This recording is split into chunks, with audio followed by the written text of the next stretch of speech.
Comenzamos hoy nuestro estudio del libro de Job, y este es un libro muy notable.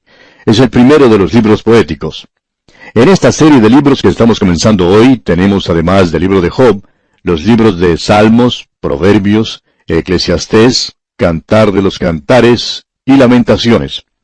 Usted descubrirá que de este libro que tenemos aquí, así como de los demás libros poéticos, no debe tomarse como si su contenido fuera algo imaginario o irreal.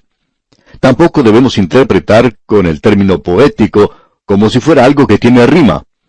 La poesía hebrea se forma por medio de la repetición de una idea que se llama paralelismo. Ahora, el diálogo en el libro de Job es poético. La conversación en ese día era en forma poética. Si usted ha leído alguna vez la Ilíada o la Odisea de Homero, puede tener un ejemplo de cómo era la literatura secular de entonces, porque era algo común en esos días. Ahora, este libro es algo realmente notable, como ya hemos dicho. Hay muchas cosas interesantes que se pueden decir de él. ¿Quién fue su autor? Pues bien, se ha sugerido que Moisés podría haber sido su autor. Hay otros que opinan que fue Esdras quien lo escribió. Otros dicen que Salomón. Y aún hay otros que mencionan a Job y también a uno de los amigos de Job llamado Eliú. Él es uno de los consoladores miserables, digamos, de Job. Hay quienes creen que fue este hombre Eliú quien lo hizo. No estamos muy seguros, pero puede que haya sido él quien lo hizo. Notemos lo que dicen los versículos 16 y 17 del capítulo 32 de Job. Yo pues he esperado, pero no hablaban. Más bien callaron y no respondieron más. Por eso yo también responderé mi parte. También yo declararé mi juicio. Usted puede darse cuenta de la forma en que está hablando Eliú, y puede notar que usa el pronombre yo en estos versículos en forma repetida, lo que podría indicar que él fue quien lo escribió. Ahora hay algo más que es de interés acerca de este libro. Nosotros no sabemos quién fue el autor, tampoco sabemos el período cuando vivió Job, no sabemos ni siquiera dónde vivió. Ahora sabemos que habrá personas que digan dentro de un momento que aquí podemos leer que hubo en tierra de Uz un varón llamado Job. Bueno, nosotros hemos sido presentados a este hombre y vamos a aprender mucho acerca de él, pero sinceramente hablando, no conocemos la tierra de Uz. No sabemos que ninguna persona haya podido señalar el lugar exacto donde estaba ese lugar. Hablaremos de eso un poco más adelante. Pero la época y el lugar, que son cosas de tanta importancia en estos libros o en cualquier literatura, no son mencionados aquí. No se menciona el tiempo y tampoco se menciona el lugar. Ahora podemos sugerir ciertas cosas y vamos a hacer eso. En primer lugar, quisiéramos sugerir que esto nos llega de la época de los patriarcas, debido al período de la duración de la vida de Job.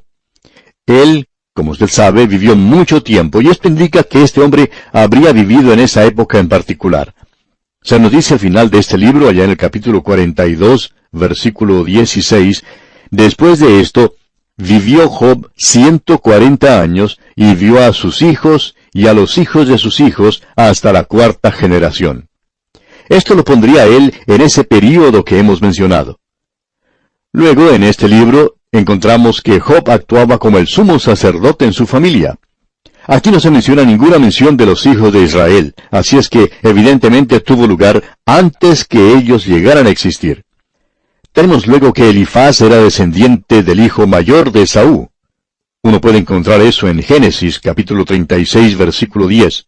Hay quienes opinan que el tiempo de este libro debería ser durante el tiempo de Jacob, y bien podría ser eso también. Lo importante acerca de este libro de Job es que hay muchos problemas que son presentados y que son resueltos en sus páginas. Este es un libro considerado como una obra filosófica mayor, y una de las cosas a determinar es ¿por qué sufre el justo? O lo podríamos decir de esta otra forma: da las razones por las cuales sufre el justo. No creemos que esto sea su enseñanza principal, aunque muchas personas toman esta posición. Luego, tenemos que fue escrito para censurar las calumnias de Satanás contra la humanidad. También fue escrito para que Job se revelara a sí mismo. Fue escrito para enseñar paciencia. Usted recuerda que Santiago nos dice, habéis oído de la paciencia de Job. Y hablando sinceramente, aún después de leer el libro, no se oye nada de la paciencia de Job. Es muy difícil ver cómo este hombre podía ser paciente. Sin embargo, veremos eso cuando lleguemos al final del libro. Luego, creemos que el propósito principal del libro de Job, y veremos esto dentro de poco, por tanto, si usted quiere estar en desacuerdo, espere un momento antes de llegar a alguna conclusión. El propósito principal del libro de Job, decíamos, es el de enseñar arrepentimiento. Usted puede ver que cuando los hombres escriben hoy un libro sobre el arrepentimiento, siempre buscan a un personaje que ha tenido un comienzo pecaminoso. Por ejemplo, tenemos a Manasés, el rey más impío que haya existido. Vemos su historia en los libros históricos del Antiguo Testamento. Él se arrepintió, y debemos decir que de esa clase de gente siempre pensamos nosotros.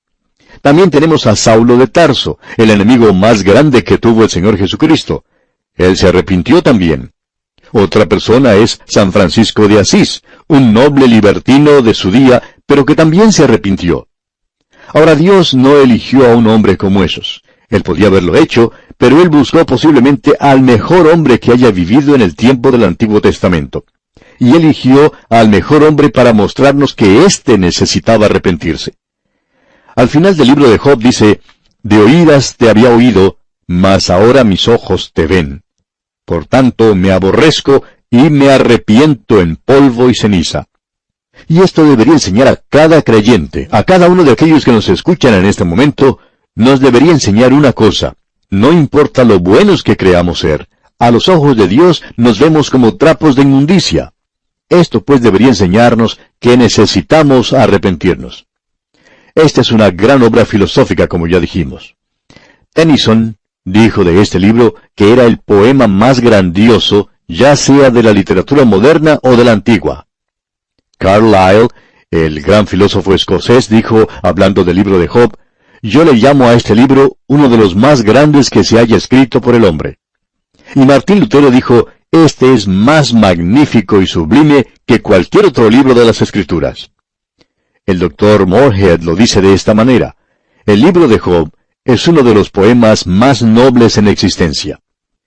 Pensamos que este libro de Job es un libro que ha sido dejado de lado y muy mal entendido. Hace unos años se presentó una obra teatral llamada J.B. La escribió Archibald MacLeish, y era bastante sincero en la manera de hacerlo. Él intentó hacer una analogía entre el libro de Job y el hombre moderno, y sinceramente hablando, pensamos que él no alcanzó su objetivo. Aunque él mencionó la situación de la humanidad en el día de hoy, y sabía mucho sobre eso, pero no creemos que él supiera lo suficiente acerca de Job y del gran propósito que él tenía. Él habla de desesperación y también de la esperanza del hombre moderno en ese libro. Pero debemos decir que más allá de eso, no creemos que exista ninguna analogía, y vamos a decirle por qué. El libro de Job revela a un hombre que está muy consciente de Dios, que en el principio no se veía a sí mismo a la luz de la presencia de Dios, y que no encontraba nada malo en sí mismo, aunque él era ciertamente una persona muy egoísta en lo que concernía a su propia justicia. Y él mantuvo esto ante aquellos que le rodeaban. Él dijo que pensaba que ante Dios él estaba bien. En realidad, él quería entrar a la presencia de Dios para defenderse a sí mismo. Y cuando lo hizo, se dio cuenta que necesitaba arrepentirse. Podemos darnos cuenta que esto no representa al hombre moderno para nada. El psiquiatra en el día de hoy le dice al hombre moderno que la razón por la cual él está haciendo esas cosas malas es porque su mamá no lo amó como lo debería haber amado. Y pensamos que el verdadero problema es que su madre no lo castigó tanto como merecía. Eso es lo que anda mal con la presente generación, y la causa de la mayoría de los problemas que tenemos es esa. Pero el problema en realidad es que la madre y el padre fueron negligentes en cuanto a la disciplina del joven y de la joven de hoy. Reconocemos que esa es la causa de la gran mayoría de los problemas hoy. Pero usted puede apreciar que no podemos ir acusándonos los unos a los otros. Nosotros estamos tratando de acusar a alguna otra persona por nuestras deficiencias, nuestra falta de habilidad y nuestro pecado. No estamos haciendo las cosas correctamente. Hay uno que llevó todos nuestros pecados, pero hasta cuando usted y yo reconozcamos que somos pecadores y nos acerquemos a él, amigo oyente, estamos echándole la culpa a quien no la merece. Pensamos que es algo muy vil el que nosotros le echemos toda la culpa a la madre. Eso es algo terrible de hacer contra una persona. Y encontramos que muchas personas lo están haciendo en el día de hoy. Nosotros tenemos aquí ese problema. El hombre moderno se encuentra en un verdadero apuro y está en una situación desesperada, Pero su gran problema es que le está echando la culpa a otros y no se puede dirigir a ningún lugar donde pueda encontrar consuelo, porque el hombre moderno de nuestra época, con todo su materialismo y secularismo, se ha rodeado de todos los adelantos de la ciencia, pero no tiene un Dios a quien dirigirse. Uno puede visitar algunas casas modernas y encontrar que tienen un sinnúmero de artefactos modernos que los sorprenden a uno. Botones por aquí y botones por allá para encender las luces desde un lugar central sin necesidad de ir a otras partes de la casa, desde donde también se pueden hacer sonar timbres y abrir desde ese mismo lugar diferentes puertas en la casa y encender las luces de afuera. Uno nunca termina de sorprenderse cuando ve cosas como estas. Y esto para ellos es algo que les da seguridad. Y muchos de nosotros tenemos cosas similares. ¿Por qué? Porque el hombre moderno, amigo oyente, no tiene cómo ir a Dios hoy. No tiene un Salvador a quien dirigirse. Job lo hizo. En realidad, Dios le está dando a él una experiencia que finalmente lo llevará a la presencia misma de Dios. El hombre moderno en nuestros días está pasando por una experiencia en la cual, aún en esta sociedad tan materialista y confiada en todos esos artefactos modernos y con todas las comodidades de la vida, se halla completamente a la deriva en un mar sobre un pequeño pedazo de madera. No sabe ni a dónde está ni cuál es su rumbo. Y eso es algo que nos asusta, diremos de paso. En realidad, en la actualidad hay algunas personas que están pensando que más allá debe haber alguien. Tenemos una canción moderna que dice, «Pon tu mano en la mano del hombre de Galilea».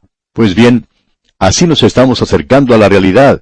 Pero aún así pensamos que no están dando en el blanco, porque uno tiene que acercarse a Él como pecador. Usted lo tiene que aceptar a Cristo primero, es decir, como Salvador. Hoy en día escuchamos mucho acerca de hacer nuestra dedicación a Cristo. Y de paso quisiéramos preguntarle, amigo oyente, ¿cuál es su dedicación? Si usted piensa que es nada más que el acercarse a Él hoy y decirle que lo va a hacer su Señor, como muchos dicen, eso en realidad no será suficiente. Él dijo que iba a haber muchos que se acercarían a Él en aquel día diciéndole, «Señor, Señor». Usted no lo puede hacer a Él primero su Señor. En primer lugar, lo tiene que aceptar como Salvador. Él murió por usted. Usted no comienza con Él en ninguna otra parte, sino en la cruz, donde Él entregó su vida para salvarle. Ahora ese es el problema con el hombre moderno. No era el problema que tenía Job. Job no podía comprender por qué Dios le había permitido pasar por esa experiencia, y él no reconocía que necesitaba arrepentirse. Y él está muy consciente de la presencia de Dios a través de todo esto. En cambio, el hombre moderno no está consciente de esto para nada. Hemos dedicado mucho tiempo a esto porque pensamos que es algo de suma importancia. Vamos a considerar el libro de Job desde ese punto de vista. Estamos tratando aquí, amigo oyente, con principios bastante profundos y con grandes verdades, la verdad divina. Y nos gustaría presentar ahora un bosquejo del libro de Job en la forma en que lo hemos dividido. Es algo bastante sencillo. Tenemos aquí un gran drama y es presentado en los primeros 2 capítulos en el estilo de prosa. Volveremos a hablar de esto más adelante. Luego tenemos el diálogo, es decir, la poesía. Del capítulo 2, versículo 11, hasta el último capítulo, versículo 6, veremos que Job tiene una conversación tremenda con sus amigos. Y luego tenemos finalmente a Dios entrando en la escena. Entonces, el epílogo, que es también en forma de prosa, del capítulo 42, versículo 7, hasta el final del libro. Volvamos ahora al drama. Tenemos aquí 5 escenas. La primera escena se desarrolla en la tierra de Uz, y donde se presenta a Job como un hombre muy próspero que goza de mucha tranquilidad. Esos son los primeros 5 versículos. Luego tenemos la segunda escena. Aquí nos dirigimos hacia el cielo para escuchar las acusaciones de Satanás ante Dios y contra Job. Dios permite que eso ocurra. Esos son los versículos 6 al 12. La tercera escena tiene lugar nuevamente en la tierra de Uz, y vemos que comienzan a presentarse los problemas para Job. Él pierde a sus hijos y su riqueza. Esos son los versículos 13 al 22 del mismo capítulo 1. Luego, la escena nuevamente tiene lugar en el cielo. Esto lo vemos en el capítulo 2, en los primeros 6 versículos. Y aquí tenemos otra vez a Satanás ante Dios. Luego, finalmente, volvemos a la tierra en el versículo 7 del capítulo 2 hasta el versículo 10.